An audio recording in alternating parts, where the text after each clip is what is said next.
안녕하세요. 오토기업 김정민입니다. 기아 자동차에게 꼭 제안드리고 싶고 반영됐으면 하는 바람이 있습니다. 이 V6 GT 드라이빙 교육 고객들을 대상으로 꼭 그 쿠폰이든 아니면 그 교육 제도를 마련해 주셨으면 하는 바람입니다. 대중차에서 열리는 슈퍼카에 근접하는 고속력 시대를 열어주셔서 감사한데, 이 소비자층이 그만큼 좀 뭐랄까요, 확대가 되고 가망 고객층이 넓어지면서 고성능차를 경험해보지 않은 분들이 갑작스럽게 200마력, 300마력의 차를 다루다가 585마력의 V6 GT를 구입하시게 되면 그에 따른 부작용이 발생할 확률이 높습니다. 슈퍼카 물론 기존에 많은 분들이 이용을 하셨는데, 슈퍼카가 상대적으로 사고율이 낮은 이유가 세 가지가 있습니다. 첫 번째가 가격이 너무 비싸요. 가격이 비싸니까 가격은 이 고객층을 확 캐파를 줄이죠. 그러면 아무래도 경제력이 있는 중장년층이 주요 고객층이고, 젊은 분들은 그야말로 조금 비율적으로 낮을 수밖에 없어요. 아무래도 혈기왕성하고 신체적으로 건강한 젊은 분들, 고속을 즐기는 확률이 훨씬 높죠. 그리고 뭐 중장년층이 다 안전하게 운전하는 건 아닙니다만 그럴 확률이 좀 있습니다. 경험이라는 것은 상당히 조심하게 만드는, 그리고 또 한계점에 대해서 두려운 생각을 갖게 하는 가장 중요한 요소거든요. 자, 그 다음 두 번째가, 슈퍼카는요 주행거리가 많지가 않아요. 유류비가 너무 많이 들어가고요, 첫 번째는. 그 다음에 이 슈퍼카는 주행거리가 나중에 중고로 판매할 때 굉장히 큰 가치를 결정하게 됩니다. 그래서 부산 한번 갔다 오면 슈퍼카 타고 이 기름값이 문제가 아니라 이건 감가상각 얼마 된 거야, 이렇게 생각들을 많이 합니다. 보통 한 500마력 정도 되면 지금 한 1억에서 한 1억 5천 정도, 그 정도에서도 구입이 가능한데, 뭐 이런 차들도 사실은 뭐 마음껏 이렇게 주행거리를 늘리면서 타기가 좀 부담스럽죠. 그런데 전기차는 주행거리에 대한 부담이 없어요. 유류비에 대한 부담도 별로 없습니다. 그 다음에 무엇보다도 전기 모터 내구성이 생각보다 좋습니다. 그리고 배터리도 여러분들이 생각하시는 것만큼 뭐 10만, 20만에서 이게 막 열화가 시작되지 않고 한 3, 40만 타는데도 뭐 90% 이상을 유지한다, 이런 보고들이 많습니다. 생각보다 이 고방전 배터리 셀이 많이 이렇게 합쳐져 있어서 BMS로 관리하게 되면 수명이 생각보다 그렇게 짧지 않아요. 그러니까 주행거리에 대한 부담이 없어지니까 어떻습니까? 아무래도 주행거리가 중국 가격에 미치는 영향도 크지 않고, 차값도 뭐 7,200만 원이니까 가격이 비율적으로 떨어진다, 이런 걱정도 좀 덜 들고요. 그리고 또 유류비에 대한 부담도 없고, 뭐 내구성도 상당히 전기모터가 좋다고 하니까 주행거리가 상대적으로 깁니다. 그렇게 되면 무슨 문제가 생깁니까? 뭐든지 시간 대비 사고 확률에 더 노출될 가능성이 높아지는 거죠. 바로 이 문제 있습니다. 자, 그 다음에 세 번째, 고성능 스포츠카, 슈퍼카 이런 차들을 구입하시는 분들은 대부분 경험이 좀 더 많습니다. 내연차 기준으로요. 단계별로 이렇게 뭐 300마력대에서 400마력, 400에서 500, 500에서 600, 또 고성능 스포츠카에서 뭐 슈퍼카, 뭐 이런 식으로 단계를 밟는 분들이 더 비율적으로 많습니다.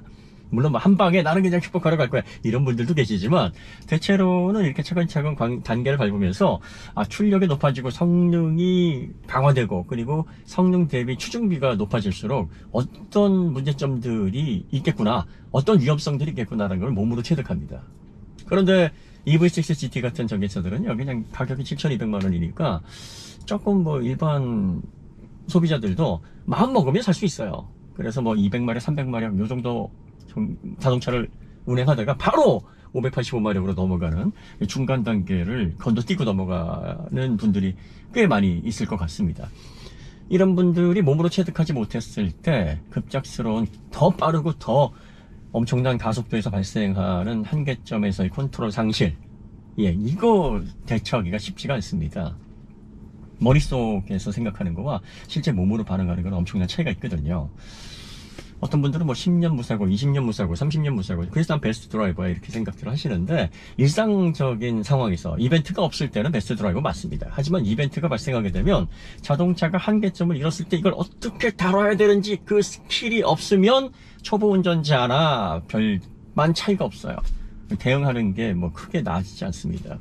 마치 모터스포츠는 스포츠잖아요. 그러니까 어떤 분들이 내가 30년 동안 잘 도보로 걸어 다녔고 때로는 급할 때 뛰기도 했으니까 내가 경보대회나 뭐 육상대회 나가면 내가 상위권에 입상할 자신 있어, 나 선수급이야, 뭐 이렇게 얘기하는 거랑 똑같습니다. 그렇지 않습니다. 신체가 극한의 상황에서 신체를 자유롭게 사용할 수 있으려면 그 많은 훈련, 그만한 대비가 되어 있어야 되고 경험이 있어야 됩니다. 자동차 마찬가지입니다. 일상적인 영역에서 아무리 오랜 시간 동안 무사고로 운전했다고 해서 뭐 오버스티어로 급격하게 차가 컨트롤을 상실하거나 아니면 빠른 속도에서 제어를 잃어버리거나 뭐 이런 상황에서 현명하게 대처할 수 없습니다. 그러니까 이런 급격한 상황에서 안전을 확보할 수 있는, 다시 말해서 내가 지금까지 경험이 뭐가 부족하고 앞으로 이런 고속용차를 다룰 때 어떤 점들을 보완해야 되는지 적어도 이 정도의 필요성을 느끼게 할 수 있는 교육이 필요하다고 봅니다. 많은 거 필요 없습니다. 제가 볼 때는 하루만 오전부터 오후까지 한 4-5시간 정도만 심화 교육을 통해서 이론과 실기를 통해 소비자들에게 정보를 제공을 하고 경험을 해주게 하시면 요즘 소비자분들이 굉장히 현명하고 똑똑합니다. 그래서 본인이 뭐가 부족하고 앞으로 이런 부분에 있어서 내가 조심해야 되겠다라는 그 생각만 딱 심어주면 훨씬 더 위험에 노출돼서 사고로 피해를 받는 그 빈도를 크게 낮출 겁니다. 우리나라에 뭐 훌륭한 레이서들 많이 계시죠. 뭐 김중근 선수, 황진호 선수 뭐 이런 자원들을 좀 활용하셔서 하루 정도만 이 태안의 테크노링 뭐 이런 데서 교육을 좀 실시하시면 어떨까 싶습니다. 몇 가지 또 필요 없어요. 급브레이킹, 풀브레이킹을 어떻게 해야 되는지, 그 다음에 이 자동차 원선의 테스트를 통해서 언더스티어와 오버스티어가 어떻게 발생하는지, 어느 정도 속도에서 차가 한계점을 넘어가는지, 생각보다 빠른 높은 속도가 필요 없어요. 한 60, 70이면은 오버스티어, 언더스티어 뭐 이런 한계점에서 차가 컨트롤을 잃을 수 있다. R값에 대비해서 그럴 확률이 얼마든지 있다. 이것만 몸으로 체득하면 됩니다. 그 다음에 보통은 언더스티어는 본능적으로 잘 제어를 하려고 또 뭐 크게 당황을 하거나 뭐 그러진 않는데, 오버스티어가 발생하게 되면은 굉장히 막 당황을 합니다.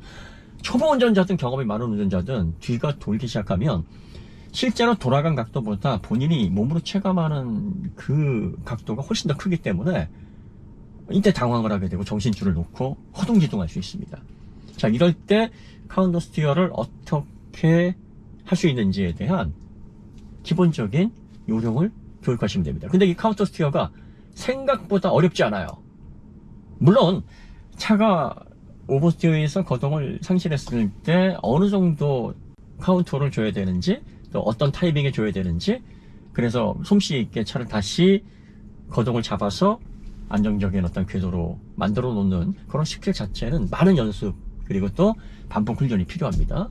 하지만 카운터 스티어가 어떤 상황에서 필요하고 내가 뭘 해야 되는지 정도를 일깨우는 데는 많은 시간이 필요치 않습니다. 몇 번의 오버스티어 상황과 그 오버스티어 상황에서 이런 식으로 제어가 되겠구나라는 생각만, 그 경험만 소비자들에게 제공을 하게 되면 그 다음부터는 이제 이런 상황에 되면 내가 어떻게 대처하는지 요령을 알았으니까 이렇게 저렇게 스스로가 그런 상황들을 정리해보고 어떻게 대처해야 될지를 명확하게 생각을 할 수가 있는 그런 계기가 되는 거죠. 그러니까 이런 정도의 교육, 그리고 또 속도가 증가했을 때 이 스티어링 타각에 따라 자동차가 받는 부하, 그리고 또 급격한 거동에서의 컨트롤이 얼마나 어려운지에 대한 경각심, 이런 것들, 그리고 젖은 노면과 마른 노면에서의 제동력 차이, 이게 이론적으로 아는 거와 실제로 자기가 차를 만져보고 운행해보고 경험하고 그걸 눈으로 확인해보는 거는 완벽하게 차이가 있습니다. 그 다음에 고속에서 자동차가 제동하기 위해서 얼마나 많은 거리가 필요한지, 거기에 대한 개념만 소비자들이 알고 있으면 이 585마력의 차를 내가 안전하게 운행하려면 어떻게 해야 되겠구나라는 감을 잡게 됩니다. 그리고 평상시 내가 운전을 잘한다고 생각을 했고 베스트 드라이버라고 생각을 했지만 어떤 부분이 부족하고 어떤 부분을 내가 보완을 해야 되겠구나라는 경각심을 갖게 됩니다. 그러면 그런 사전적인 정보나 교육이 전혀 안 된 상태에서 585마력의 자동차를 잡고 우와 달려보자 하는 거와 그런 사전 정보와 경각심을 갖고 있는 상황에서 고속용차를 나름대로 조심하게 다뤄야 되겠구나라는 그런 상태에서 자동차를 운행하는 거의 결과 차이는 굉장히 큽니다. 기아가 대중차의 고성능 시대를 열었지만 현대도 이제 곧 아이오닉 5N, 아이오닉 6N을 출시를 하는데 국산차가 고성능의 대중화 시대를 열었지만 이 고성능의 대중화 시대를 통해서 문턱이 낮아진 만큼 소비자들이 고성능의 차를 손에 쥐었을 때 생길 수 있는 문제점까지도 챙겨서 이거를 어떻게든 소비자들에게 불리기 또 위험한 상황이 발생하지 않도록 이렇게 교육 프로그램에까지 신경을 쓰는구나.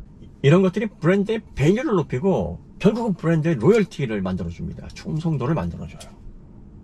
자, 이제 대중차의 고성능 시대를 열었으니까 이 대중차의 고성능 시대를 발판으로 고급차 제네시스 라인업의 고성능을 통해서 또 차별화된 가치를 제공을 해야 되겠죠.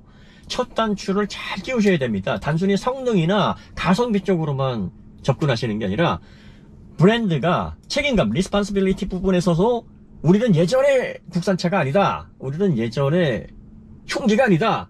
네, 이런 것들에 대한 이미지 메이킹을 하셔야 됩니다. 굉장히 중요한 부분이고, 그리고 단순히 이것은 기업의 브랜드 밸류를 높인다라는 차원보다는 자동차와 같은 사람들의 일상 영역에서 굉장히 영향을 많이 주는 그런 제조물을 제작하는 제작사로서의 책임과 의무를 다하는, 네, 그런 부분에 있어서 매우 중요한 포인트라고 좀 봅니다. EV6 GT 이 출고를 받으시는 고객들에게 드라이빙 교육을 받을 수 있는 무료 쿠폰, 이걸 꼭 제공하시고 이 프로그램 커리큘럼을 만드셔서 고객들을 보호하는 일에 우리는 앞장선다라는 그러한 스탠스를 좀 보여주면 좋을 것 같습니다. 지금 그 비시즌에 시간 많으신 우리 정상급 드라이버 선수들 많습니다. 강민재 선수도 있고요. 네. 이런 선수들 얼마나 교육 프로그램만 딱 만들어지면 정말 기가 막힌 선생님들입니다. 꼭 좀 기아에서 반영했으면 하는, 그리고 또 제공됐으면 하는 사후 서비스입니다. 기아 관계자분들 꼭 좀 반영해 주십시오. 감사합니다.